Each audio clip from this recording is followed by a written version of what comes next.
I spent 40 years as a forensic auditor hunting down white-collar criminals, but my son-in-law just saw a frail old man he could exploit. He moved into my house, gaslighted my daughter, and tried to poison my hot chocolate so he could rob my life savings while I slept. He didn't know I had swapped the pills, installed hidden cameras, and rigged his target drawer with a high-velocity countermeasures system.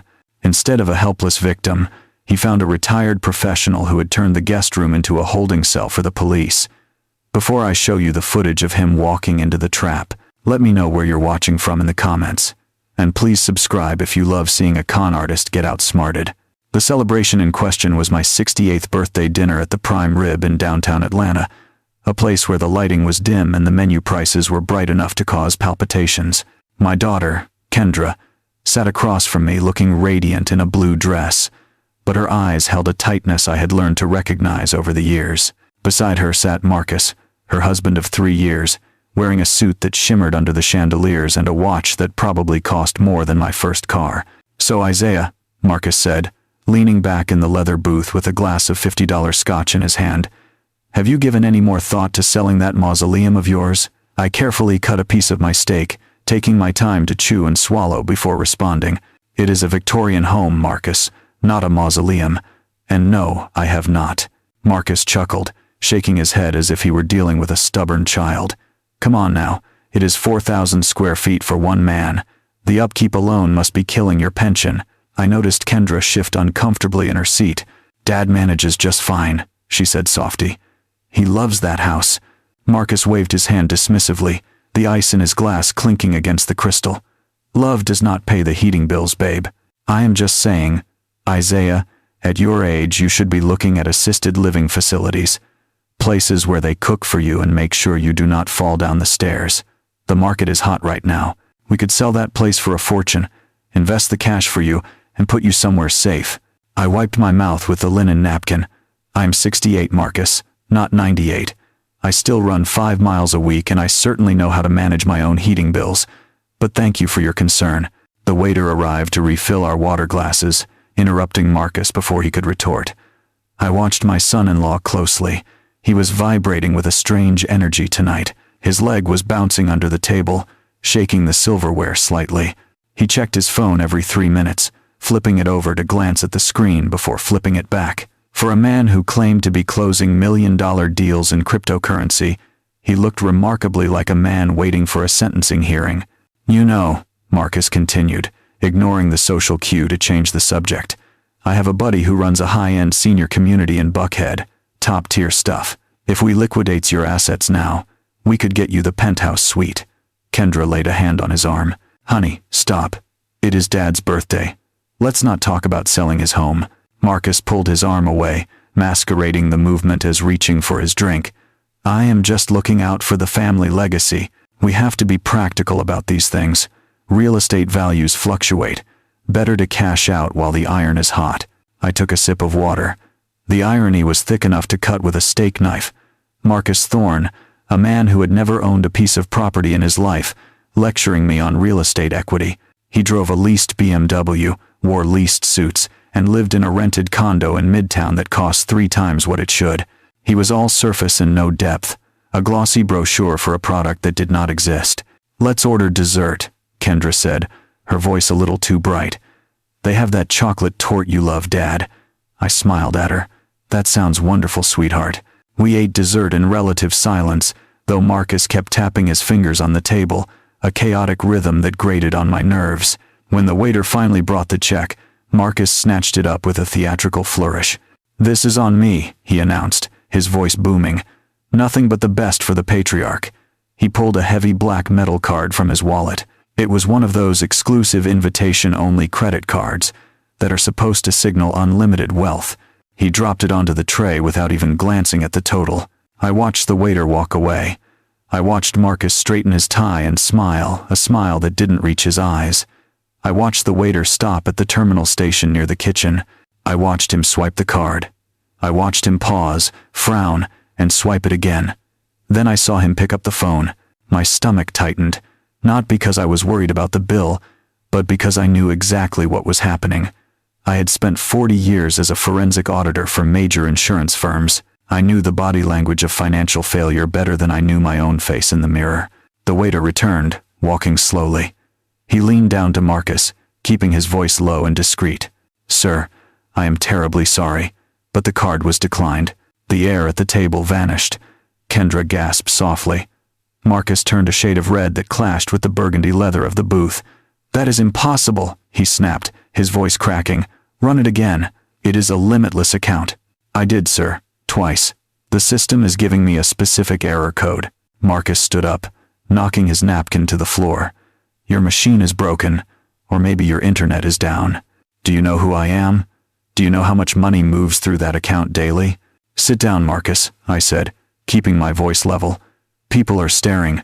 "I do not care if they stare," Marcus hissed, though he sat back down. He pulled out another card, a gold one this time. "Try this one, and tell your manager I want a discount for the embarrassment." The waiter took the gold card and retreated.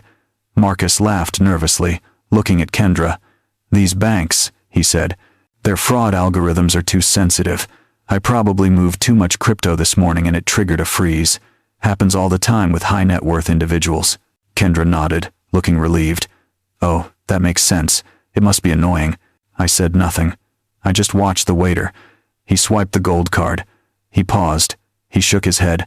He started walking back to our table, and this time, he didn't look apologetic. He looked tired. "Sir," the waiter said, placing the card back on the table. "Declined as well. Would you like to use another form of payment?" Marcus looked like he had been punched in the throat. He opened his wallet, staring into it as if hoping cash would magically materialize. It was empty. The silence stretched out, agonizing and heavy. I reached into my back pocket and pulled out my battered leather wallet. I removed 3 crisp $100 bills and placed them on the table. "That should cover it," I said to the waiter. "Keep the change." "No," Marcus said, reaching for the money. "Isaiah, put that away. I have this. I just need to call my banker. It is a glitch." "It is settled," I said firmly, signaling the waiter to take the cash. "Happy birthday to me." We walked out of the restaurant in a cloud of awkward tension. Marcus was muttering about incompetent bank staff and suing the credit card company. Kendra was apologizing silently with her eyes, but as we stood waiting for the valet to bring their car, I thought about what I had seen on the waiter's terminal screen when he swiped the first card. Marcus thought I was just an old man with bad eyesight, but I had seen the reflection in the glass partition behind the waiter station. I saw the code that flashed on the POS system. It wasn't a fraud alert. It wasn't a system error. It was code 51. In the banking world, code 51 does not mean a frozen account or a technical glitch. It means insufficient funds.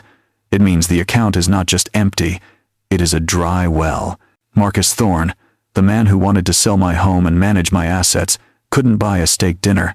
As he tipped the valet with a crumbled $1 bill he found in his pocket, I realized something dangerous was heading my way. A man with an ego that big and a bank account that empty is like a cornered rat. He will bite anything to survive. The drive back to my house was suffocating, filled with the kind of silence that screams louder than any argument. When Marcus pulled his leased BMW into my driveway, the headlights swept across the wraparound porch and the intricate gingerbread trim of the Victorian facade he so despised. To him it was an old pile of wood waiting to be turned into cash, but to me it was 40 years of history, paid for with blood, sweat, and long nights chasing down thieves in 3-piece suits. Kendra walked me to the door, her hand gripping my arm tight. "I am so sorry about tonight, Dad," she whispered, glancing back at the car where Marcus sat idling the engine. "He has just been under so much pressure at work. The markets are volatile, you know." I patted her hand, feeling the tremors she was trying to hide. "It is fine, sweetheart. Go home.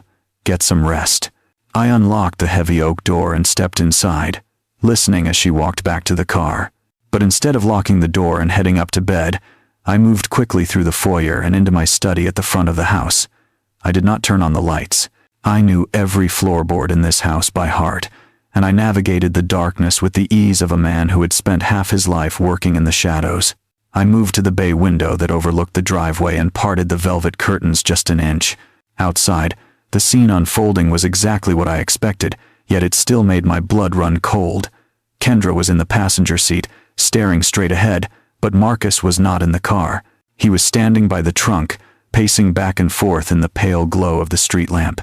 He had his phone pressed to his ear, and even through the double-pane glass, I could see the desperation in his body language. He was not talking to a bank customer service representative. You do not wave your arms and plead with a bank algorithm at 10 o'clock at night. He was arguing with a human being, and judging by the way he kept running his hand through his perfectly styled hair, he was losing the argument. I watched him stop pacing and turn toward my house. He looked up at the second-floor windows, his eyes scanning the dark structure. It was not a look of familial affection or even curiosity. It was the look of a starving man staring at a bakery window. He was calculating the square footage. He was estimating the equity. He was mentally stripping the copper wiring from the walls.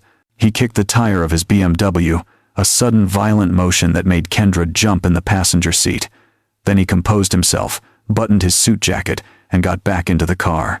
As the taillights disappeared down the street, I let the curtain fall back into place. A normal father might have gone to bed hoping his son-in-law would sort out his rough patch. A normal father might have chosen to believe the lies about frozen accounts and sensitive fraud algorithms. But I was not a normal father. I was a man who had put people in prison for exactly the kind of charade Marcus had pulled at dinner. I sat down at my heavy mahogany desk and reached for the secure landline I kept specifically for moments like this. I did not bother with the contact list on my cell phone. I dialed the number from memory, a sequence of digits I had not used in 2 years but could never forget. The phone rang 4 times before a gruff voice answered. "Vance, you know it is almost midnight." "Hello, Julian," I said softly. "I hope you are not sleeping on the job." Julian was a private investigator who used to work for the Bureau. He had access to databases that made credit reports look like children's coloring books. If money had moved, hidden, or vanished anywhere in the continental United States, Julian could find the paper trail. "I need a deep dive," I said, cutting through the pleasantries. "Full financial autopsy, assets, liabilities, credit lines, shadow accounts. I want to know everything." Julian sighed, the sound of a lighter clicking in the background. "Who is the target?" "Marcus Thorne," I said. "My son-in-law." There was a pause on the line, the heavy, loaded silence of a professional who knows that family jobs are always the messiest. "Is he in trouble, Isaiah?" "He tried to pay for dinner tonight with a black card that threw a code 51, I said. "And 10 minutes ago he looked at my house like he wanted to liquidate it for scrap parts." "Code 51. Julian let out a low whistle. "That is not just broke, that is scorched earth. What is his supposed hustle?" "Crypto trading, high-frequency investments, the usual buzzwords." "All right," Julian said, his voice shifting into work mode. "I will run the standard checks tonight, but if he is swimming in the dark pools, it might take me 24 hours to find the bodies. Do you want the soft report or the hard truth?" "I want every dirty secret he has ever tried to bury," I told him. "And Julian, check for gambling debts, check for high-interest private loans." The way he was shaking at dinner, "This is not just about a bad investment. He is scared of someone. I will get on it." "Watch your back, Vance. Desperate family is the worst kind of enemy." I hung up the phone and sat in the dark for a long time. The house settled around me, the old wood groaning in the cooling night air. Marcus had called my home a mausoleum, a place for the dead. He was wrong. This house was a fortress. It was my sanctuary. And now, for the first time in years, I felt the familiar hum of adrenaline in my veins. My son-in-law had declared war on me tonight, even if he did not know it yet. He thought he was the shark in the water, but he had forgotten that the ocean is full of things much older and much more dangerous than him. I stood up and locked the study door. The investigation had begun. 3 days later, the phone call I had been expecting finally came, though the excuse was more creative than I anticipated. It was a Tuesday morning, the kind of gray, drizzly day that makes old bones ache, and I was sitting at my kitchen table nursing a cup of black coffee. When Kendra's name flashed on my screen, I let it ring twice before answering, steeling myself for the panic I knew would be on the other end. "Dad," she was crying, her voice thick and trembling. "I am so sorry to call you like this, but we have an emergency. We have to leave the condo, right now." I set my coffee cup down, keeping my voice calm and steady. "Slow down, sweetheart. What happened? Is everyone okay?" "It is the building," she sobbed. "Marcus says they found toxic black mold in the HVAC system. The inspectors just left. They said it is dangerous, that we can't breathe the air in here another night. We have to vacate immediately until they rip the walls out. I closed my eyes for a brief second. Toxic black mold. It was a brilliant lie. It explained the sudden departure, the urgency, and the lack of visible packing. It was much more palatable than admitting the landlord had likely arrived with the sheriff and an eviction notice. Mold remediation takes weeks, sometimes months. Eviction takes minutes. Bring your things here, I said, injecting the right amount of fatherly concern into my tone. The house is big enough. You two can take the guest suite. Just get safe and come home. The relief in her voice was heartbreaking. Thank you, Daddy. We are packing the car now. We will be there in an hour. They arrived in a rented moving truck that was far too large for a temporary stay due to air quality issues. If you are fleeing toxic spores, you grab a suitcase and a toothbrush. You do not rent a 20-foot U-Haul and pack your entire living room set. I stood on the porch and watched them pull in. Marcus jumped out of the driver's seat, looking frantic and agitated. He was barking orders at Kendra, telling her to be careful with his boxes, snapping at her when she stumbled on the wet pavement. I shuffled down the steps, making sure to grip the railing with both hands, adopting the posture of a man whose joints were stiff and unreliable. I needed Marcus to see me not as the man who used to bench press double his body weight, but as a fragile obstacle he could easily step over. Rough morning, I called out, my voice slightly raspy. Marcus barely looked at me. Nightmare, Isaiah. Absolute nightmare. The landlord is going to hear from my lawyers. Negligence. That is what it is. Criminal negligence. He shoved a heavy box into my arms without asking if I could handle it. Here, take this inside. Careful, it is fragile. I took the box, allowing my arms to dip under the weight before steadying myself. It was heavy, books or electronics. I carried it into the foyer, watching as they unloaded their life into my sanctuary. They brought everything. Expensive espresso machines, golf clubs, designer luggage, a massive television that seemed absurd for a guest room stay. This was not a visit. This was an invasion. Once the truck was empty and Kendra was upstairs trying to find space for their wardrobe, Marcus stood in my foyer, hands on his hips, scanning the space. He wasn't looking at the architecture or the family photos. He was looking at the locks. You know, Isaiah, he said, walking over to the front door and jiggling the handle. This deadbolt is a joke. It is practically an invitation. Anyone with a credit card could jimmy this open in 10 seconds. I stood by the staircase, leaning heavily on the banister. It has kept me safe for 40 years, Marcus. We have the neighborhood watch. Marcus snorted, a derisive sound that echoed in the high-ceilinged hall. Neighborhood watch is for finding lost dogs. You need real security, especially with us bringing our valuables in here. He walked to the alarm keypad mounted on the wall. What is the code for this system? It looks like it is from the 90s. It is older than that, I mumbled, scratching my head as if trying to retrieve a distant memory. The code is, well, I usually keep it written down somewhere. I think it is my birthday, or maybe Kendra's birthday. I don't set it much anymore. It is too complicated to remember the sequence. Marcus turned to look at me, and his eyes were predatory. You don't set the alarm? You live alone in a 4,000-square-foot house full of antiques and you don't arm the system? I forget, I admitted, looking down at my shoes, and the beeping noise confuses me. Sometimes I trigger it by accident when I let the cat out. It is just a hassle. A slow smile spread across his face, the kind of smile a wolf gives a limping sheep. That is dangerous, Isaiah. Very dangerous. But don't worry. I will take charge of the security while we are here. I will make sure everything is locked up tight. You won't have to worry about remembering codes anymore. I felt a chill that had nothing to do with the drafty hallway. He was establishing control. He was positioning himself as the gatekeeper of my home. By declaring the security inadequate, he was giving himself permission to upgrade it, change it, or disable it as he saw fit. Thank you, Marcus, I said, giving him a weak, grateful smile. That takes a load off my mind. I have been feeling so tired lately. It is hard to keep track of everything. He walked over and patted my shoulder, his grip a little too firm, a little too patronizing. We are going to take care of you, old man. You just rest. Let me handle the heavy lifting. I watched him walk into the living room, instantly criticizing the placement of my television and the age of my router. He was marking his territory. He thought he had moved into a defenseless fortress occupied by a senile king. He had no idea that the moment he turned his back, I straightened my spine and checked the tamper seal on the box he had handed me. I walked into the kitchen to make tea, my mind racing. The mold story was garbage. The furniture meant they had nowhere else to go. And his obsession with my locks wasn't about keeping intruders out. It was about controlling who could get in, and more importantly, ensuring he knew every exit strategy. As the water boiled, I looked at the reflection in the window. I saw an old man with slumped shoulders, but inside, the forensic auditor was awake and working.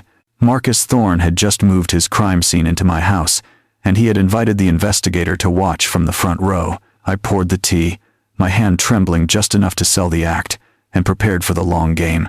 The enemy was inside the gates, but he had forgotten to check if the Trojan horse was actually a trap. The next morning I announced I needed to pick up my blood pressure prescriptions from the pharmacy. Marcus was sitting at my kitchen table, still in his pajamas, staring at his laptop with the intensity of a bomb disposal technician. He barely acknowledged me, just gave a distracted wave as I picked up my keys. Kendra was in the shower, the sound of water running through the old pipes masking my exit. I drove straight to the Silver Skillet on 14th Street, an Atlanta institution where the waitresses called you sugar and the vinyl booths had not been changed since 1970. It was the kind of place where you could have a conversation without being overheard by a smart speaker or a curious social climber. Julian was waiting for me in the back corner booth, nursing a black coffee and looking like a man who had seen too much of the world's ugly side. He did not smile when I slid into the seat opposite him. He simply pushed a thick manila envelope across the Formica table. It sat there between us like a loaded weapon. "You are not going to like this, Isaiah," Julian said, his voice gravelly from years of chain smoking. "It is worse than we thought. Much worse." I picked up the envelope, feeling the weight of the paper inside. "Tell me." Julian took a sip of coffee. "First off, the job. Your boy Marcus has not been employed for 6 months. He was let go from that boutique investment firm in April. Cause for termination was listed as performance issues and violation of compliance protocols. He was trading with client money without authorization. They didn't press charges because they didn't want the bad press, so they just quietly kicked him out the door." I felt a cold knot form in my stomach. 6 months. He had been waking up every morning, putting on a suit, and kissing my daughter goodbye for half a year, pretending to go to a job that did not exist. "Where has the money been coming from?" I asked, opening the folder. Julian pointed to the second page of the report. He liquidated his 401k. He maxed out every credit card he could get his hands on, and when those ran dry, he started borrowing. But here is the kicker, Isaiah. He is not investing in crypto. I mean, he tells people he is, but the forensic trail shows something else entirely. I looked at the bank statements Julian had highlighted in yellow. Offshore transaction codes, strange merchant names that I recognized from my old fraud cases. "Online gambling," I whispered. "High-stakes poker and sports betting," Julian confirmed. "The crypto thing is just a cover. It sounds sophisticated and volatile, so when he loses money, he can blame the market. But the truth is he is a degenerate gambler. He has blown through nearly $200,000 in the last year alone." I stared at the numbers. The sheer scale of the deception was staggering. He had burned down his entire life while Kendra was planning their anniversary dinner. But that is not the scary part. Julian leaned in closer, lowering his voice. "The scary part is who he owes now. See those transfers at the bottom? The ones to the consulting firm in New Jersey?" I nodded. "The Checkmate Group." "That is not a consulting firm," Julian said grimly. "That is a collection agency for a very specific kind of lender. The kind that does not report to credit bureaus and does not send polite letters. They operate out of a basement in Newark. Marcus is into them for $80,000. $80,000, and the interest compounds weekly, Isaiah." I made some calls to a contact in Vice. Word on the street is that the Checkmate Group has given him a deadline. They want a significant payment by Friday, or they are going to send someone down here to collect in person, and they don't collect with briefcases. They collect with baseball bats. I closed the folder, my hands shaking slightly. Not from fear, but from a rage so hot it felt like it could melt the table. This explained everything. The sudden eviction, the desperate need to sell my house, the code 5-1 at the restaurant. Marcus wasn't just broke, he was a dead man walking, and he was trying to use my life savings to buy his survival. He moved them into my house, Julian, I said quietly. He brought this danger to my doorstep. He is sleeping down the hall from my daughter while he owes money to mobsters. Julian looked at me with genuine sympathy. He is desperate, Isaiah. A desperate man will do anything. He will steal from his mother. He will betray his wife. He will rob his father-in-law. You are not family to him right now. You are a piggy bank. You are the only thing standing between him and a hospital visit. I put the folder back in the envelope and tucked it inside my jacket. What is the timeline? Julian checked his watch. My source says the deadline is 72 hours. Friday at noon. If he does not wire them at least 50 grand by then, the clock runs out. 72 hours. That was why he was so aggressive about the locks. That was why he was interrogating me about my assets. He didn't have months to manipulate me into selling the house. He needed cash, liquid and untraceable, and he needed it now. Thank you, Julian, I said, pulling out my wallet to pay him. Julian put his hand over mine. Be careful, Isaiah. If he knows you know, he might panic. And if those collectors show up at your house looking for him, they won't get the chance, I said, standing up. I'm going to handle this. I drove home in a daze, the city passing by in a blur of gray and green. The pieces of the puzzle had locked into place, forming a picture of terrifying clarity. Marcus was not just a failure, he was a liability. He had lied to Kendra for months, drained their future, and now he was plotting to plunder my past to cover his tracks. When I pulled into the driveway, I saw Marcus on the front porch. He was on the phone again, his back to me, his hand chopping the air in agitation. He looked like a man standing on the edge of a cliff, waiting for a strong wind. I turned off the car and sat there for a moment, breathing in the scent of rain and old leather. I had spent 40 years catching criminals by following the paper trail. I knew how they thought. I knew how they justified their crimes. Marcus was telling himself that he was just borrowing the money, that he would win it back, that he was doing this for the family, but I knew better. There is no honor in the desperate. There is only survival. I checked my face in the rearview mirror, smoothing out the anger, softening the eyes. I had to go back inside and play the part. I had to be the confused, trusting old man for just a little longer. I stepped out of the car and walked up the driveway, letting my left foot drag just a fraction of an inch. Hey, Isaiah, Marcus said, spinning around as I approached. He forced a smile that looked like a grimace. Get your pills, okay? I patted my pocket. Got them. Though I forgot where I parked the car for a minute. Getting old is a nuisance, Marcus. He relaxed visibly, the tension in his shoulders dropping. Don't worry about it. That is why we are here, to help you keep track of things. I smiled back at him, a sweet, senile smile. I am so glad you are here, Marcus. I really am. I walked past him into the house, clutching the envelope against my chest. He thought I was a lamb thanking the wolf for company. He had no idea I was the butcher, sharpening my knife. That evening dinner was a theatrical performance of cruelty, designed to dismantle my credibility piece by piece. Kendra had cooked lasagna, her comfort food, trying to bring some warmth back into a house that felt increasingly like a battlefield. We sat in the formal dining room, the silence broken only by the scrape of silverware against china and the ticking of the grandfather clock in the hall. Marcus was working hard to project the image of the concerned patriarch. He poured Kendra a glass of wine and cut her bread, playing the role of the supportive husband perfectly. Then he turned his attention to me, his eyes gleaming with a cold, calculated intelligence. Isaiah, Marcus said, pausing with his fork halfway to his mouth. Did you remember to turn off the gas in the guest fireplace downstairs? I smelled something funny when I walked past the study earlier. I looked up from my plate, keeping my expression mild and confused. I have not used the guest fireplace in 3 years, Marcus. The pilot light has been off since Kendra moved out. Marcus frowned, looking at Kendra with exaggerated concern. That is strange. I could have sworn I smelled gas. Maybe you turned the valve by mistake? You know, thinking it was something else? Older minds can get confused about knobs and dials. I felt Kendra stiffen beside me. Dad knows how the house works, Marcus, she said, though her voice lacked conviction. I am just saying, babe, Marcus continued, his voice dropping to a conspiratorial whisper. Accidents happen. Remember yesterday when he forgot where he parked the car? We just need to be vigilant. I would hate for something tragic to happen because we were not paying attention. I took a slow sip of water. He was good. I had to give him that. He was planting seeds of doubt in my daughter's mind, watering them with fake concern.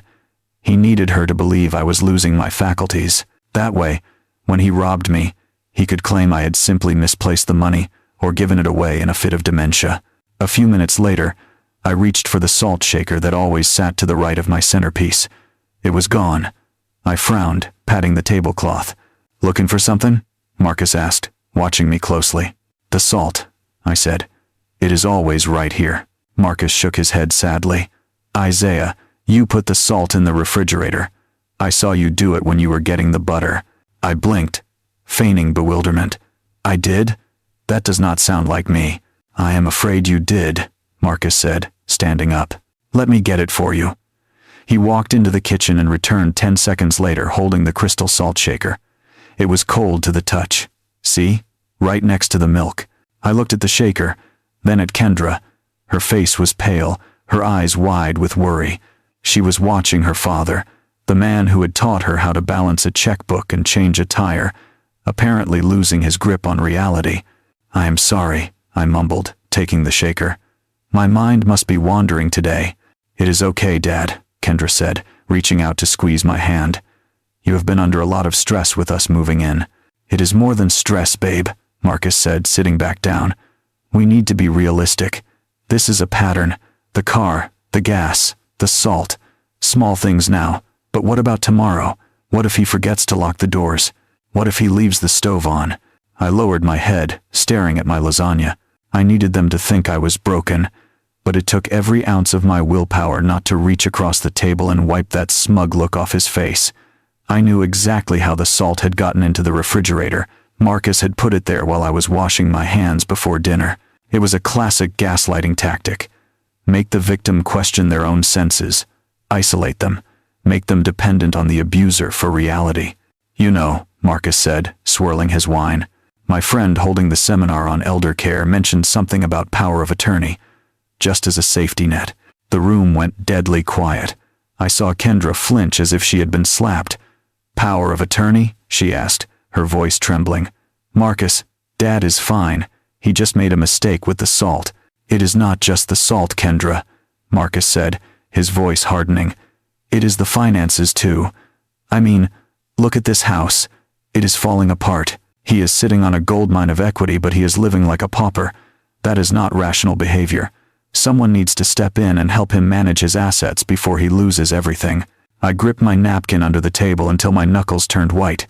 There it was, the end game. He did not just want to rob my safe, he wanted legal control over my entire life.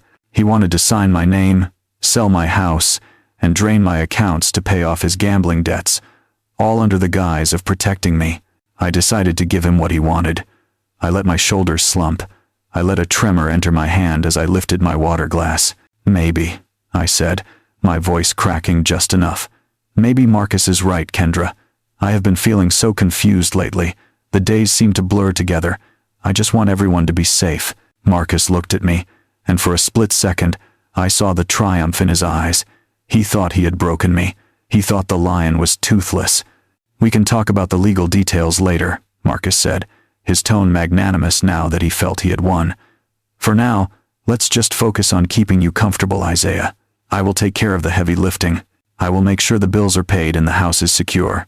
You just rest." I excused myself from the table early, claiming a headache. As I climbed the stairs, I heard them whispering in the dining room. "He is getting worse fast," Marcus was saying. "We need to act quickly, babe.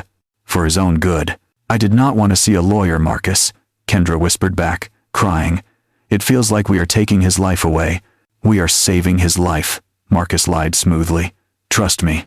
I reached the top of the stairs and walked down the hallway to my bedroom. I closed the door and locked it, leaning back against the wood. My heart was pounding. Not from fear, but from the sheer effort of holding back my rage. Marcus Thorne had made a fatal error tonight. He had assumed that because I was quiet, I was weak. He had assumed that because I was old, I was stupid. He wanted to play games with my sanity? Fine. I looked at the digital clock on my nightstand. The red numbers glowed in the darkness. The deadline Julian had told me about was approaching. Marcus was running out of time, and desperation makes men sloppy. He had spent the evening trying to convince my daughter that I was losing my mind. He had set the stage perfectly. If I claimed to see things, if I claimed to hear things, if I claimed someone was robbing me, he would tell Kendra it was just another hallucination. The salt in the fridge, the gas in the fireplace. It was all preparation to discredit the only witness to his crime. But he had forgotten that a witness does not need to be believed if he has evidence. I walked over to my dresser and looked at the drawer where I kept my important papers. The drawer Marcus had been eyeing for days. I opened it and looked at the small brass key taped to the underside of the lip. The key to the safe. Tomorrow, I would move it. Tomorrow, I would start building the trap that would catch him. Marcus wanted to be in charge of my security. I would give him a security system he would never forget. I undressed and got into bed, but I did not sleep.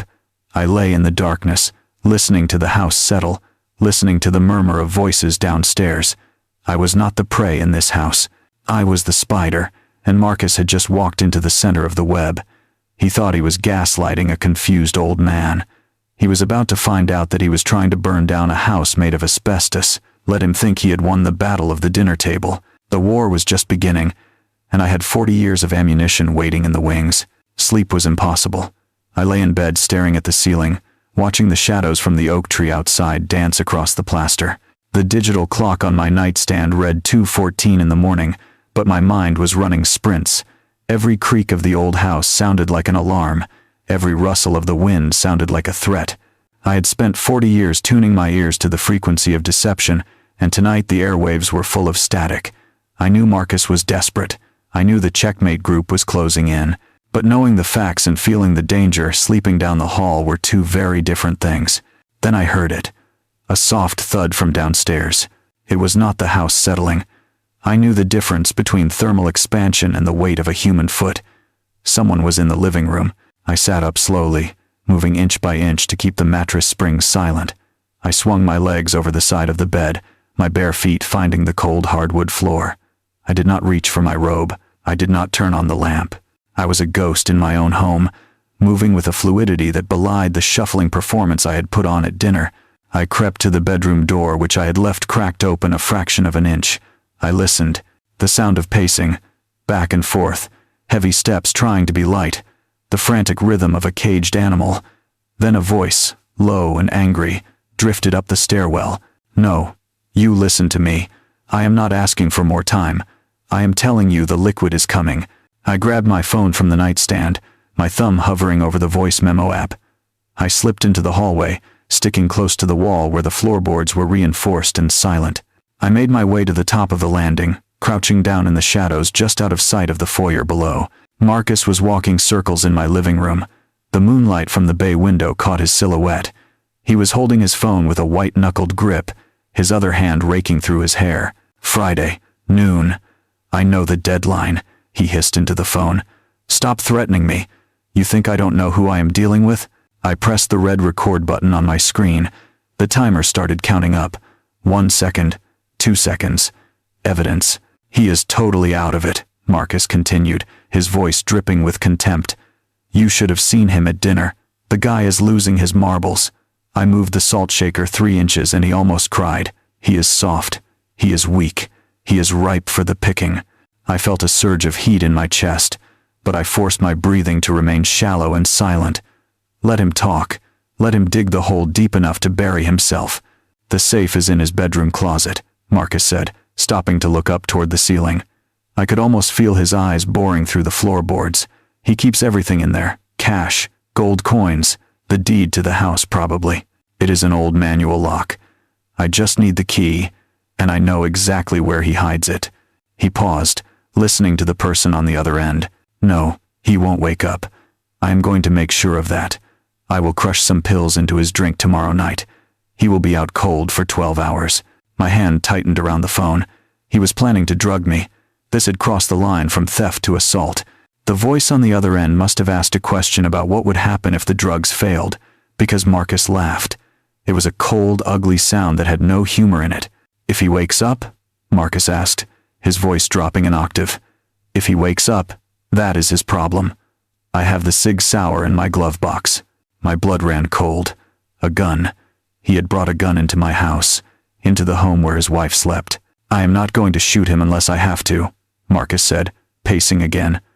But look at him. He is frail. If he wakes up and sees a man in a mask holding a piece, his heart will probably give out on its own. It would be a mercy, really. Natural causes. Then Kendra inherits everything immediately, and I control Kendra. I closed my eyes, fighting the urge to vomit. He wasn't just planning a robbery. He was actively considering my death as a convenient solution to his financial incompetence. He viewed my daughter not as a wife to be loved, but as an asset to be managed. A conduit to my estate. Don't worry about the wife, Marcus said dismissively. She is clueless. She thinks I am the only thing holding this family together. By the time she realizes the money is gone, we will be in Costa Rica, or I will have spun some story about bad investments. She believes whatever I tell her. I had heard enough. I stopped the recording and saved the file, naming it simply confession. Marcus continued to argue on the phone, but the fight had gone out of his voice. He sounded exhausted, a man trying to convince himself that his house of cards was actually a castle. Friday noon, he said one last time. You will get your money. Just call off the dogs. He hung up. I heard him sigh, a long shuddering breath in the darkness. Then I heard him moving toward the kitchen, probably to pour himself a drink to calm the nerves that were fraying at the edges. I retreated to my bedroom, moving backward with the same silent precision. I slipped inside and closed the door until it was just a hairline crack. I got back into bed and pulled the quilt up to my chin, but I was shivering. The game had changed. Before tonight, Marcus was a thief and a liar. Now he was a physical threat. He had a gun in his car and a plan to drug me. He was willing to risk my life to save his own skin. I lay there in the dark, clutching my phone like a lifeline. I thought about calling the police right then. I had the recording. It was enough for a conspiracy charge. But if the police came now, it would be messy. It would be his word against a recording that a defense attorney might argue was taken out of context. Marcus would claim he was role-playing, or writing a screenplay, or venting stress. He was a manipulator, and manipulators are good at wriggling out of tight spots. No, I needed more. I needed to catch him in the act. I needed him to reach into that drawer and seal his fate with his own hands. But I also needed to survive. I thought about the gun in his glove box. I thought about the pills he planned to slip into my drink. I needed to be smarter. I needed to be faster. And most of all, I needed to make sure that when the trap snapped shut, it hit him so hard he wouldn't be able to reach for a weapon. I stared at the ceiling fan, watching the blades cut through the stagnant air. Marcus thought I was a frail old man who would die of fright. He thought I was a ghost haunting my own life. Tomorrow night, he was going to meet the man I used to be. The man who kicked down doors for a living. The man who stared down con artists and syndicates and didn't blink. Marcus Thorne wanted to introduce violence into this equation. Fine, I would introduce him to consequences.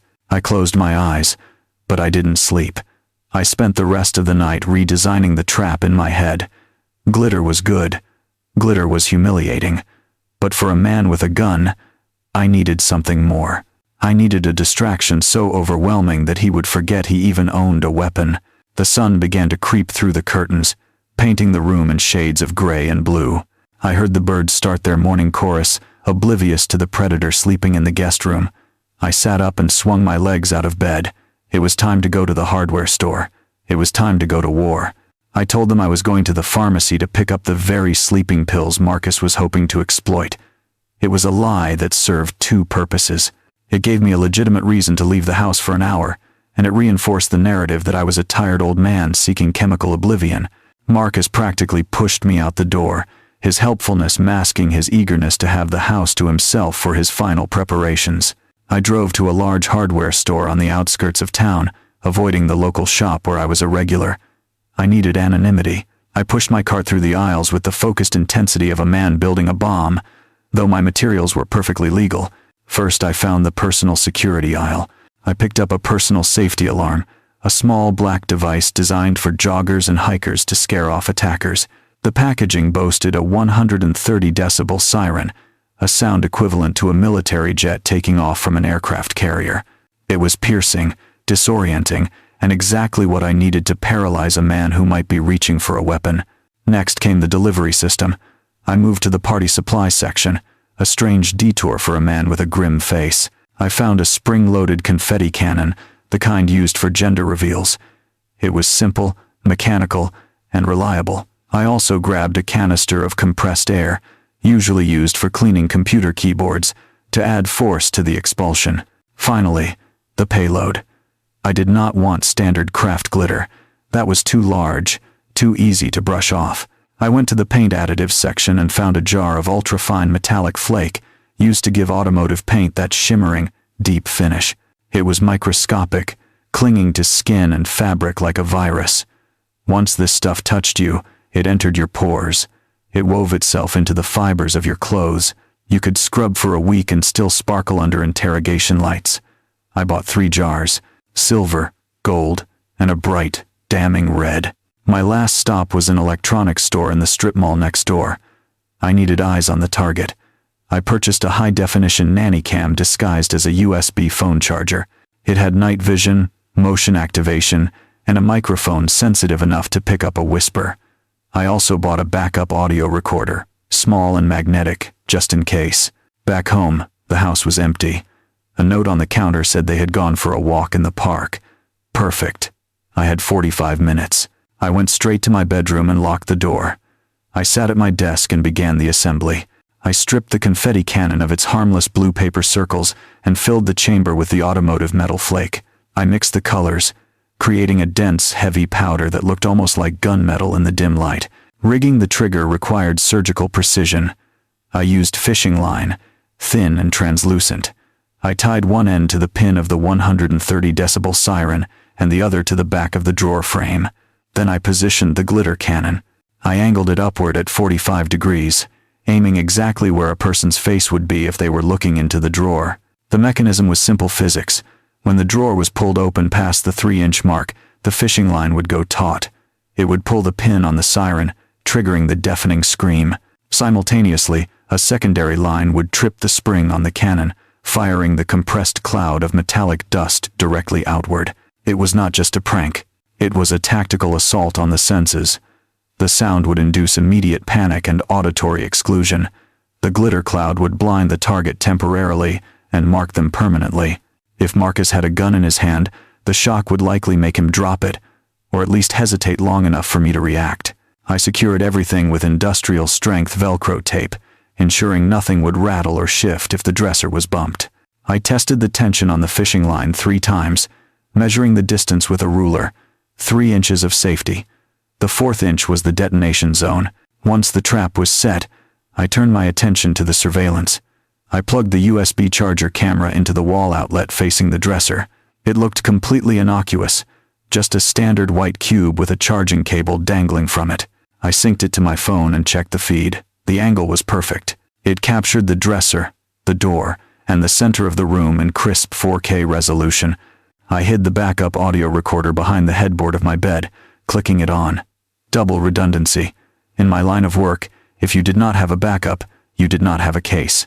I finished just as I heard the front door open downstairs. I quickly swept up a few stray specks of glitter, checked the drawer one last time to make sure it looked normal from the outside, and unlocked my bedroom door. I went downstairs holding the pharmacy bag, wearing my mask of fatigue. Marcus and Kendra were in the kitchen pouring water.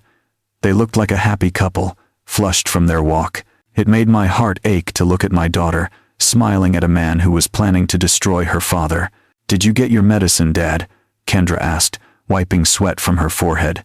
I held up the bag. "I did. The pharmacist said these are much stronger than my old ones.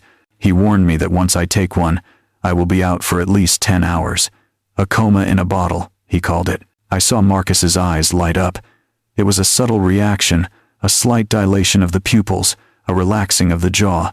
He had been waiting for this confirmation. "That sounds like exactly what you need, Isaiah," Marcus said, his voice smooth and encouraging. "A good long rest will do you wonders. You have been looking so haggard lately." "I'm planning to take it right after dinner," I said, playing into his hands. "I just want to sleep through the night. No waking up, no bad dreams, just silence." Marcus nodded, reaching into the fridge to grab a beer. He turned his back to us. but I could see the tension in his shoulders. He was doing the math. If I took the pill at 8, I would be unconscious by 9. That gave him a massive window of opportunity. He wouldn't have to rush. He could take his time. He turned back around, smiling. Well, let's make a nice dinner then. Something heavy to help the medicine go down. I will grill some steaks. That sounds lovely, I said. I watched him move around my kitchen, acting the part of the dutiful son-in-law. He was feeling confident now. The variables were lining up in his favor. The old man was medicated. The wife was trusting. The house was quiet. He had no idea that upstairs, in the drawer he coveted so much, a mechanical nightmare was waiting for him. He had no idea that the sleeping pill in my bag was actually a mild vitamin supplement I had swapped into the bottle in the car. I was not going to be asleep. I was going to be wide awake, lying in the dark, clutching a heavy brass candlestick under my duvet, waiting for the siren to scream. The trap was set. The stage was dressed. Now, all we had to do was wait for the curtain to rise on the final act of Marcus Thorne's career as a criminal mastermind. The steaks were cooked medium rare, just the way I used to like them, but that night every bite felt like chewing on sawdust. We sat at the kitchen table under the warm glow of the overhead light, a tableau of a happy family that was completely fraudulent. Marcus was manic with energy, talking fast, laughing too loud at jokes that were not funny. He sliced his meat with aggressive precision, his knife scraping against the porcelain plate in a rhythm that set my teeth on edge. "You have to try this, Cabernet Isaiah," Marcus insisted, pushing a glass toward me. "It breathes really well. I opened it an hour ago just for you." I shook my head gently. "No alcohol for me tonight, Marcus. Not with the new medication. The pharmacist was very specific. 1 pill and straight to bed. No mixing." Marcus looked disappointed, his eyes darting to the bottle of wine and then back to me. He had probably hoped to lower my defenses with alcohol before delivering the knockout punch, but he recovered quickly. Right. Safety first. You are being smart." Kendra was quiet, pushing her food around her plate. She looked exhausted, worn down by the stress of the move and the subtle tension radiating from her husband. She caught me looking at her and offered a weak smile. "Are you sure you are feeling okay, Dad? You look a little pale." "I am just ready for that long sleep, sweetheart," I said, reaching into my pocket and pulling out the amber prescription bottle. I made a show of rattling it, letting the sound of the pills echo in the quiet kitchen. "I'm going to take this right after dessert and turn in." Marcus watched the bottle like a cobra watching a flute. "That is the spirit," he said. "Knock yourself out, literally." After we finished eating, I moved to the living room and sank into my armchair. Marcus disappeared into the kitchen, claiming he wanted to clean up, but I knew better. I listened to the sounds of cabinet doors opening and closing, the clink of glass, the distinct grinding noise of a mortar and pestle I kept on the spice rack. He was not cleaning. He was cooking. He emerged 5 minutes later carrying a tray with 3 mugs. "Hot chocolate," he announced, smiling broadly. "A little comfort drink for a rainy night. I made yours with water instead of milk, Isaiah. Lighter on the stomach for the pill." He placed the steaming mug on the coaster beside me. The liquid was dark and frothy. I leaned forward to smell it. Beneath the rich scent of cocoa powder, my trained nose picked up a faint chemical bitterness, chalky and metallic. He had ground up something potent, likely benzodiazepines or leftovers from his own stash of anxiety meds, and stirred it into the mix. He was not taking any chances. He wanted to double the dose. The fake pill I was about to take, plus this chemical cocktail. He wanted me comatose. "Thank you, Marcus," I said, picking up the mug. My hands trembled slightly, spilling a few drops onto the saucer. I reached for the pill bottle again, popped the cap, and took out one of the harmless vitamin supplements I had swapped in earlier. I placed it on my tongue, made a dramatic swallowing motion, and then lifted the mug to my lips. Marcus stopped breathing. He was leaning forward in his seat, his eyes locked on my throat. I tilted the mug, letting the hot liquid touch my lips but keeping my mouth sealed tight. I feigned a swallow, then lowered the mug with a satisfied sigh. "Delicious," I said. Marcus exhaled, a long, slow release of tension. I held the mug for another 10 minutes, taking small, fake sips while the conversation drifted. When Marcus turned to look at the television, I tipped the contents of the mug into the large potted fern that stood beside my chair. The soil absorbed the dark liquid instantly. I placed the empty mug back on the tray. "I think it is kicking in," I mumbled, letting my eyelids droop. My goodness, that was fast. Marcus turned to look at me, his face a mask of predatory anticipation. "You should go up, Isaiah. Don't fight it. Just let it take you." I struggled to my feet, swaying dramatically. I gripped the armrest for support, letting my legs buckle just enough to sell the performance. Kendra stood up to help me, but Marcus pulled her back. "Let him go, babe," he said softly. "He needs to do this on his own. He has his dignity." I shuffled toward the stairs, dragging my feet. "Good night, everyone," I slurred. "See you in the morning." "Sleep tight, Isaiah," Marcus called out. His voice was cheerful, almost triumphant. I climbed the stairs one heavy step at a time. I paused on the landing, listening. Downstairs, I heard Marcus say something to Kendra, his tone sharp and commanding. He was already taking charge, already celebrating his victory. I went into my bedroom and closed the door. I did not lock it. A locked door would force him to break it down, and I wanted him to walk in smoothly. I wanted him to feel welcome.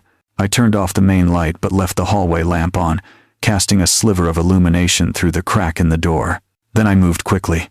I changed into my pajamas and pulled back the covers. I arranged the pillows to prop my head up slightly, giving me a clear view of the dresser without looking like I was awake. I slid under the duvet, fully dressed beneath the flannel pajamas. I had the brass candlestick from the mantelpiece gripped in my right hand, hidden under the sheets. It was heavy, solid, and capable of breaking bone if necessary. Then the waiting began. Lying in the dark is a unique form of torture when you know a threat is coming. Your senses go into overdrive. The hum of the refrigerator downstairs sounded like a generator. The wind outside sounded like footsteps. I focused on my breathing, keeping it slow and rhythmic, mimicking the deep sleep of the medicated. At 10 o'clock, the lights downstairs went out. I heard Kendra and Marcus come up the stairs. They paused outside my door. "He is out cold," Marcus whispered. "I can hear him snoring." I was not snoring, but I let out a soft, rattling breath to confirm his bias. "Poor Dad," Kendra whispered back. "He seems so frail lately." "He is just old Babe," Marcus said, guiding her away. "Come on, let's get some sleep." Their bedroom door closed. The house plunged into silence. I checked the glowing hands of my watch. 10:15. Marcus would wait. He needed to be sure Kendra was asleep. He needed to be sure I was deep in the chemical abyss he thought he had created. He would wait until the witching hour. I lay there for hours, my muscles cramping from the stillness. I replayed every variable in my head. The tension on the fishing line, the angle of the glitter cannon, the battery life on the camera, the weapon in his glove box. What if he brought the gun in with him? What if he decided to silence me permanently just to be safe? My grip tightened on the candlestick. If I saw a gun, I would not wait for the trap. I would scream. I would throw the candlestick. I would fight with everything I had. But my gut told me he wouldn't bring the weapon unless things went wrong. He was a coward. Cowards prefer the path of least resistance. He wanted a quiet theft, not a murder scene. 1 o'clock passed. Then 2. The silence in the house was heavy, suffocating. It felt like the air before a thunderstorm. Then, at 2:43, I heard it. The soft click of the guest room door opening. My heart hammered against my ribs, but I forced my body to remain limp. I half closed my eyes, peering through my eyelashes. A shadow detached itself from the darkness of the hallway. It moved silently across the floorboards, pausing at the spot that usually creaked. He knew the house. He had done his homework. The shadow stopped at my door. I saw a hand push it open further. Marcus stood there, silhouetted by the faint moonlight from the hall window. He was dressed in black, wearing gloves. He stood perfectly still for a full minute, listening to my breathing. I let out a long, shuddering snore, followed by a soft smack of my lips. Satisfied, he stepped into the room. He did not look at me. He looked straight at the dresser. He moved toward it with a terrifying focus. He was not my son-in-law anymore. He was a parasite, coming to feed. I watched him reach the dresser. I watched his hand extend toward the handle of the second drawer. My muscles coiled, ready to spring. The time for waiting was over. The lesson was about to begin. The brass handle of the drawer was cold under Marcus's gloved fingers. I watched through my eyelashes as he took a shallow breath, steeling himself for the crime. He was not just opening a piece of furniture. He was crossing a moral event horizon from which there was no return. He pulled. The drawer slid open on its well-oiled tracks, smooth, silent, until it hit the 3-inch mark. The fishing line went taut. The pin pulled free from the siren. The spring-loaded trigger released the compressed air canister. The noise that followed was not a sound. It was a physical assault. The 130-decibel siren screamed into the small room with the pitch of a dying banshee. It was loud enough to vibrate teeth in your skull, loud enough to scramble thoughts and induce instant primal panic. Simultaneously, the cannon fired. Boom! A dense cloud of metallic dust erupted from the drawer at 70 miles per hour. It was not a gentle puff of craft supplies. It was a shotgun blast of silver, gold, and blood-red particulates. The force of the compressed air hit Marcus square in the chest and face, blowing his hair back and coating his skin instantly. He stumbled backward as if he had been shot. He clawed at his eyes, his mouth open in a silent scream that was drowned out by the electronic wail of the siren. He tripped over his own feet and crashed into the wall, a shimmering ghost in the darkness. I waited exactly 3 seconds. Then I reached over and tapped the bedside lamp. Light flooded the room. Marcus stood pressed against the wall by the door, his chest heaving. He was a masterpiece of humiliation. The ultra-fine automotive metal flake had done its job perfectly. He was coated in a thick layer of sparkling dust. It was in his eyelashes. It was in his nose. It clung to the fabric of his black tactical clothing like a second skin. He looked like he had been dipped in liquid stardust. I sat up in bed, clutching the duvet to my chest, feigning the terror of a woken old man. "What is happening?" I shouted over the screaming siren. "Who is there?" Marcus stared at me, his eyes wide and white in his glittering face. He tried to speak, but the noise was too deafening. He waved his hands frantically, sending small clouds of gold dust into the air. I reached behind the nightstand and pulled the kill switch I had installed for the siren. The silence that rushed back into the room was almost as violent as the noise had been. It left a ringing in our ears that felt like pressure. "Marcus," I gasped, squinting at him. "Is that you? Why are you shiny?" He looked down at his hands. He looked at his chest. He wiped his face, smearing the glitter into a metallic mask. He stammered, his voice trembling. "I heard a noise." From down the hall came the sound of running footsteps. Fast, panicked. Kendra was coming. Marcus's eyes darted to the door, then back to me. He was trapped. He knew it. "I heard a noise," he repeated, louder this time, trying to find his footing in the lie. "I thought someone was breaking in. I came to protect you." "Protect me?" I asked, my voice trembling with fake confusion. By exploding. The door burst open. Kendra stood there in her nightgown, her hair wild, a baseball bat in her hands. She looked from me to the window, ready to fight an intruder. Then she saw her husband. She lowered the bat slowly. Her mouth fell open. "Marcus," she whispered. "What in the world?" Marcus straightened up, trying to regain some shred of dignity despite looking like a rejected disco ball. "Babe," he said, breathless. "It is okay. I am okay." I heard a crash. I think there was an intruder. I came in to check on Isaiah and something went off. "A trap. A trap," Kendra repeated, stepping into the room. She looked at the open dresser drawer. She saw the fishing line dangling. She saw the empty canister. Then she looked back at Marcus, who was literally radiating light from every inch of his body. "Dad," she said, turning to me. "Are you okay?" "I am confused, sweetheart," I said, clutching my chest. I took my pill. I was asleep. Then the world exploded. I thought the house was coming down. "Why are you covered in glitter, Marcus?" Kendra asked, her voice gaining an edge of sharpness. "I told you," Marcus snapped, brushing aggressively at his sleeve. It just smeared the silver deeper into the weave of his shirt. "I walked in and it went off. Your dad must have rigged something. It is insane. Who puts a bomb in their bedroom?" "It is a security device," I said innocently. "For the valuables. I read about it in a magazine.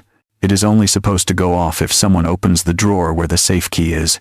The silence that followed that sentence was heavy. Kendra looked at the drawer. She looked at the keyhole. She looked at Marcus's hand, which was coated in red glitter, the same red glitter that was dusting the handle of the drawer. "You opened the drawer," she said. It was not a question. "No," Marcus said too quickly. "No, I was just standing near it. The intruder must have triggered it and ran out the window." "The window is closed, Marcus," I pointed out gently. And locked. Marcus spun around to look at the window. It was indeed painted shut, undisturbed. Kendra took a step closer to him. The smell of burnt propellant and ozone hung in the air. She looked at his face, at the way the glitter outlined the sweat on his upper lip. There was no intruder, she said, her voice shaking. You were the intruder. Marcus laughed, a high-pitched, nervous sound. That is ridiculous. Why would I break into your father's room? I live here. I was checking on him. He is old, Kendra. I wanted to make sure he was breathing. So you checked on him by opening his private drawer? Kendra asked.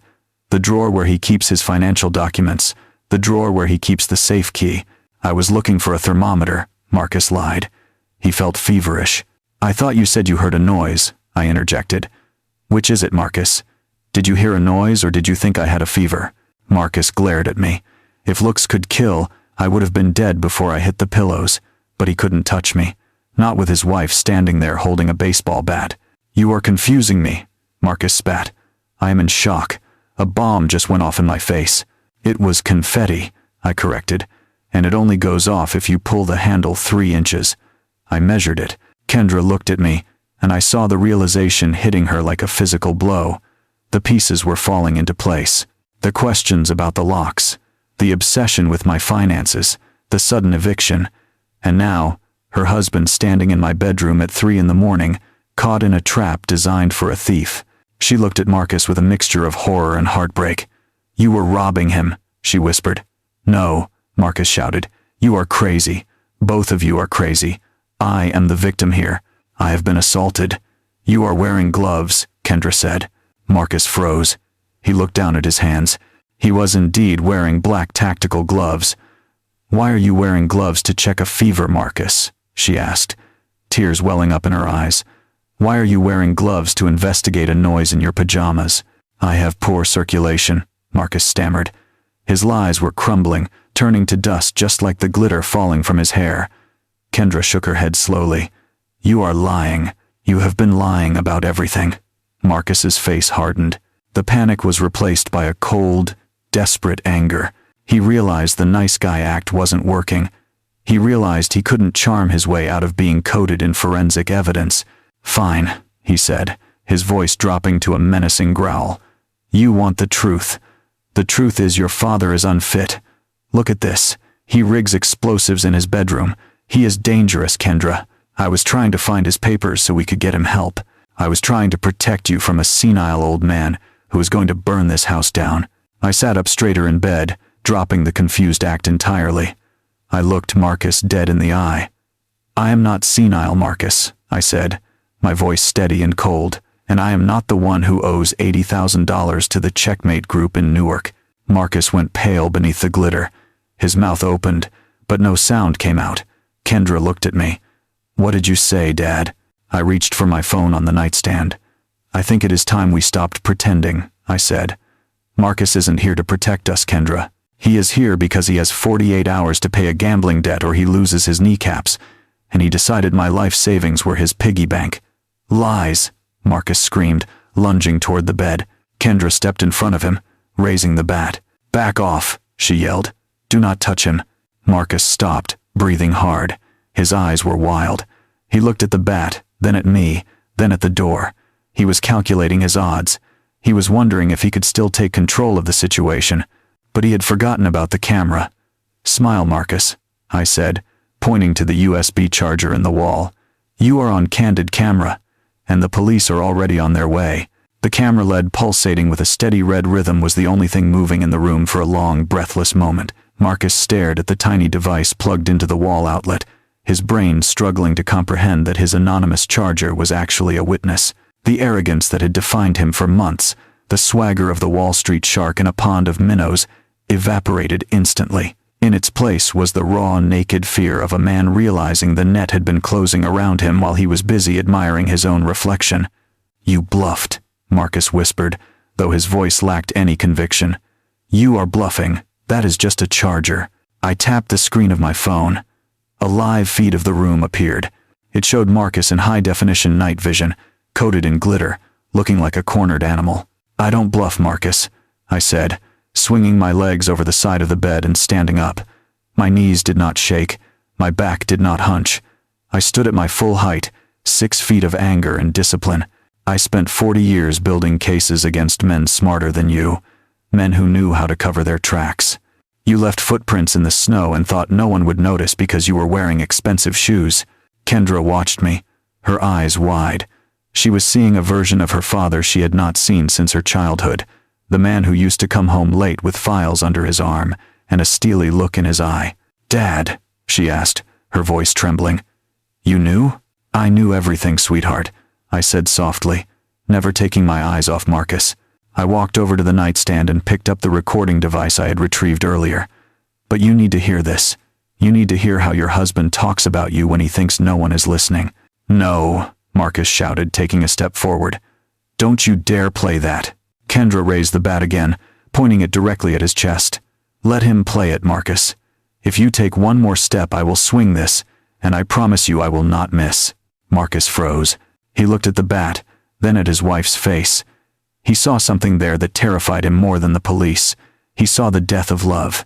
He saw the cold, hard resolve of a woman who was done being lied to. I pressed play. The audio was crystal clear in the silence of the bedroom. Marcus's voice filled the air, dripping with contempt. "Don't worry about the wife. She is clueless. She thinks I am the only thing holding this family together. By the time she realizes the money is gone, we will be in Costa Rica." Kendra let out a small, strangled sound, like she had been punched in the gut. But I did not stop the recording. I let it play on. "If he wakes up, that is his problem. I have the Sig Sauer in my glove box. If he wakes up and sees a man in a mask holding a piece, his heart will probably give out on its own. It would be a mercy, really." The recording ended. The silence that followed was heavier than the noise of the siren had been. It was thick with the weight of murder. "You were going to kill him," Kendra whispered. The bat in her hands began to shake, not from weakness, but from the force of her rage. "You have a gun in our car. You brought a gun to my father's house." Marcus held up his glitter-covered hands in a gesture of surrender. "Babe, I was just talking. I was stressed. I would never actually use it. I was just trying to tough-talk the guys I owe money to. You know how I get." "You were going to watch him die," she said, tears streaming down her face now. "You called it a mercy. And you tried to help it along, didn't you?" I said, cutting through his excuses. I picked up my phone again and opened the video file from the kitchen camera. I turned the screen toward Kendra. "Watch this," I said. The video showed the kitchen from earlier that evening. It showed Marcus standing at the counter making hot chocolate. It showed him looking over his shoulder to ensure the coast was clear. It showed him pulling a small packet from his pocket and dumping a white powder into my mug. It showed him stirring it vigorously, his face set in a grim line of determination. "He drugged you," Kendra gasped, dropping the bat. It hit the floor with a dull thud. "You drank that hot chocolate, Dad. Oh my God. We need to get you to a hospital." "I didn't drink it," I assured her quickly. "I poured it into the fern, but the intent was there. He tried to overdose me on sedatives so he could rob me in peace. That is not theft, Marcus. That is attempted poisoning. That is premeditated assault on an elderly person. In the state of Georgia, that carries a mandatory minimum sentence that will make your gambling debts look like a parking ticket." Marcus backed away until he hit the dresser. He looked trapped, small, and pathetic. The glitter that coated him was no longer funny. It looked like the debris of a life that had exploded. "I had to," he sobbed, his composure finally shattering completely. "You don't understand who these people are. They are monsters. They sent me pictures of you, Kendra. They sent me pictures of you walking into the library. They said they would hurt you if I didn't pay. So you decided to hurt my father instead," Kendra said, her voice deadly quiet. "You decided to sacrifice him to save yourself." "I did it for us," Marcus pleaded. "I did it to save our future. You did it because you are a coward," I said, my voice booming in the small room. "You gambled away your life, and when the bill came due, you tried to pay it with my blood. You are not a victim, Marcus. You are a predator who got caught in a trap meant for rats." The sound of sirens began to bleed into the room from the street outside. First a low wail, then growing louder, accompanied by the flashing of blue lights dancing across the ceiling. "You called them," Marcus whispered, looking at the window. "You actually called the cops on your own family." You stopped being family the moment you planned my murder, I said. Marcus looked at the window, then at the door. For a second, I thought he might try to run. He looked like he wanted to bolt, to take his chances with the night. But then he looked down at himself. He was glowing. He was coated in silver and gold and red. He was a beacon. He could run into the darkest forest in the state, and a flashlight beam would pick him up from a mile away. The front door downstairs burst open. I had left it unlocked for them. Heavy boots thundered up the stairs. "Police," a voice roared. "Clear the hallway." "Up here," I called out calmly. In the bedroom, 2 uniformed officers stormed into the room, their hands on their holsters. They took in the scene instantly. An old man standing by the bed, a crying woman, and a man in the corner who looked like he had been dipped in a vat of metallic paint. "Hands where I can see them," the first officer shouted, pointing his taser at Marcus. Marcus slowly raised his hands. The glitter on his palms sparkled under the harsh beam of the officer's flashlight. "Get on your knees," the officer commanded. Marcus sank to the floor. A cloud of dust puffed up around him as he hit the carpet.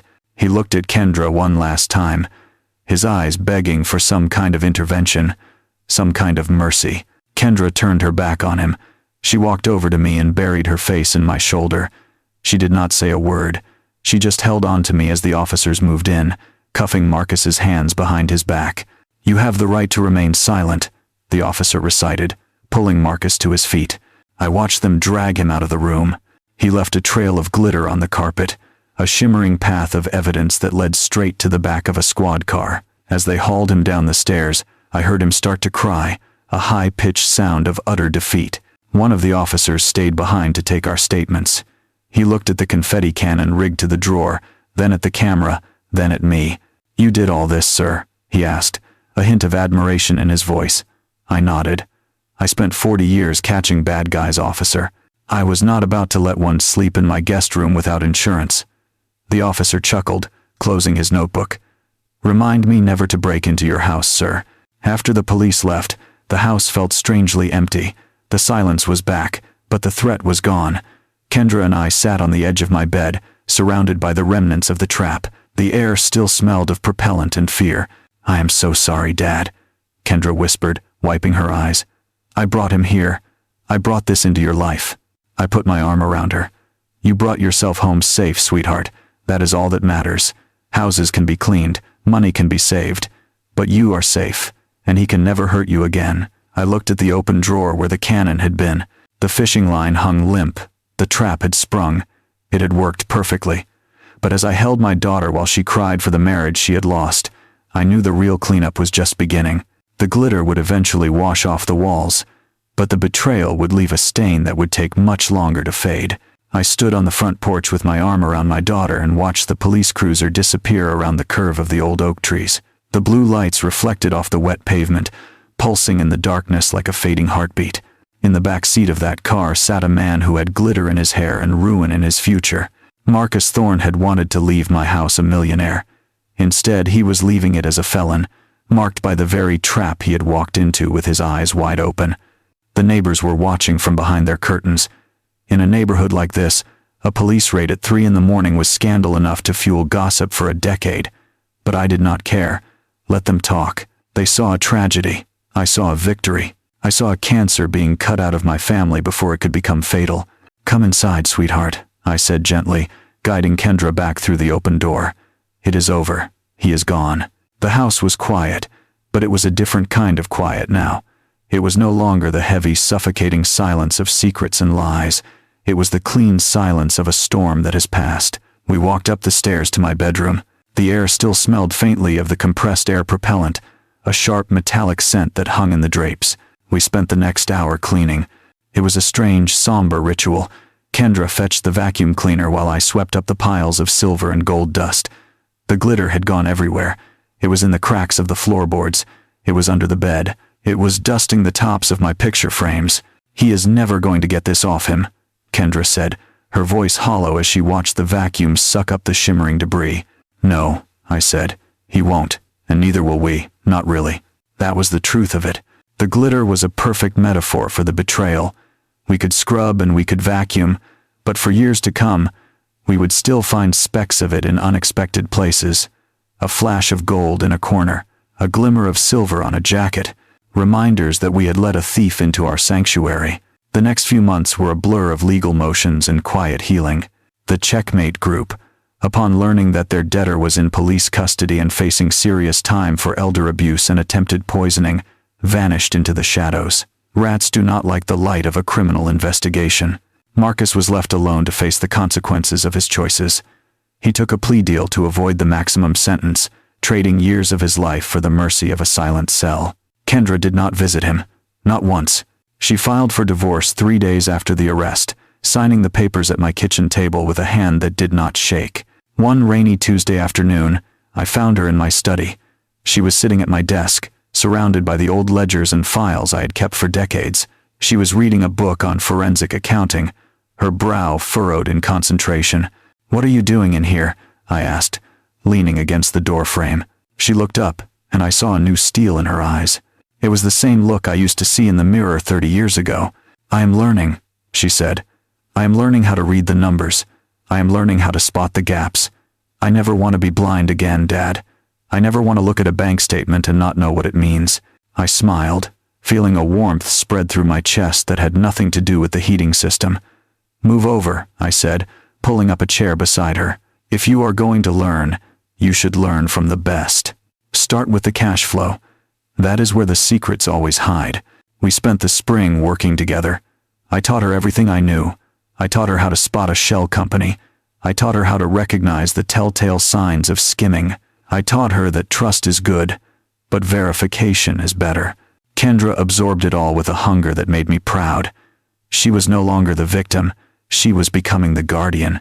The Victorian house that Marcus had called a mausoleum became a school. It became a fortress of knowledge. We fixed the loose steps. We painted the trim. We installed a real security system, though I kept the confetti cannon on a shelf in the garage as a souvenir. 6 months after the incident, we sat on the wraparound porch watching the sunset paint the Atlanta skyline in shades of purple and orange. Kendra held a cup of tea, looking out over the lawn that was finally green and manicured again. "You saved me, Dad," she said softly, not looking at me. "You knew what he was before I did. You let him think he was winning just to catch him." "I didn't save you, Kendra," I said, taking a sip of my coffee. "I just turned on the lights. You were the one who picked up the baseball bat. You were the one who told the truth when it mattered." She smiled, a genuine smile that reached her eyes. "It is funny. He thought this house was falling apart. He thought you were falling apart." I chuckled. "That is the mistake predators always make. They confuse age with weakness. They think that because the paint is peeling, the foundation is rotten. They forget that old houses were built to last." The streetlights flickered on, casting long shadows across the yard. I felt a profound sense of peace. My daughter was safe. My home was secure. The parasite had been removed. Justice had been served, not just with a gavel, but with a lesson that would last a lifetime. We sat there until the stars came out, 2 survivors in a fortress built of wood and wisdom. The world was full of Marcuses, full of people looking for an easy mark, full of wolves in designer suits. But as long as I had breath in my lungs and my daughter by my side, this house would never be an easy target. It would be a trap waiting for the next fool who dared to mistake kindness for frailty. Desperation often wears the mask of arrogance, but truth has a patience that lies cannot outrun. A home protected by wisdom is a fortress, while a life built on deceit is merely a glass house waiting for the first stone to shatter it into dust. We often look at the elderly and see only what time has taken away, forgetting what it has given in return: experience. Marcus mistook silence for senility and patience for weakness. He didn't realize that a man who has weathered life's storms knows exactly how to spot a wolf in sheep's clothing. True power isn't about loud threats or flashy displays. It is the quiet preparation of the righteous. Never underestimate those who built the foundations you stand on, for they know exactly where the trapdoors are hidden. If this story resonated with you, please hit that like button and subscribe to our channel for more tales of justice served. Share your thoughts in the comments below. Have you ever dealt with someone who mistook your kindness for weakness? To listen to the next story, click on the box to the left. Thank you for watching.